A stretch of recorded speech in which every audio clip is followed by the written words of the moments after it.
I was, as many people know, I was a very strong supporter of Senator Sanders. And Senator Sanders believes very much that this is something that in a direction that he wants to take the campaign, and wants to make sure that we position progressive leaders as in very key positions to, at the very least, sway and push the Biden administration as much as possible to improve and better articulate progressive policy. Cost us lives. We have people that don't have access to critical care that they need. I think it's really important that we rally behind our Democratic nominee in November. One of the aspects of due process is that we have to hear these things out, and he should certainly not be confirmed before this is explored. So you think that, do you think an anonymous accusation is enough? You know, I think right now, just the stakes are too high when it comes to another 4 years of Trump. My community especially has been so impacted, and it's, you know, for a lot of communities, this is an issue of life and death. When we talk about process and due process and justice, it must center on the victim. I cannot say what should be done and what should not be done, because what we need to make sure is that there is due justice for the victim in this case.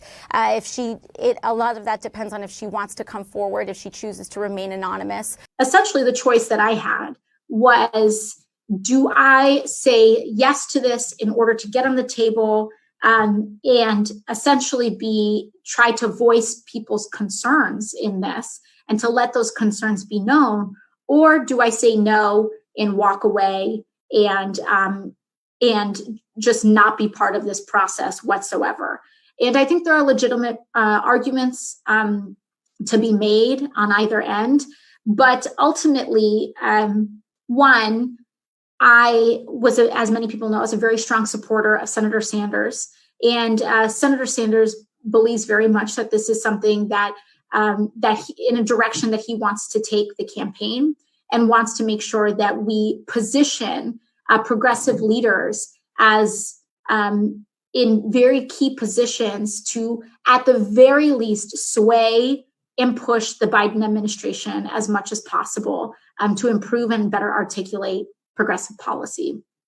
And I think the thing that ultimately swayed me was that I convened a group of activists and folks from the movement and said, what do you think? And I think one of the things that was just kind of said was, listen, it might just be better to be in this room than not be in this room. And so I'm not here to make grand promises and say that this task force is going to change the world, because that fundamentally does not fit with my theory of change. I don't believe that change happens in panels and task forces and rooms with people with big titles. I believe that change happens in the streets, and it happens with everyday people organizing en masse.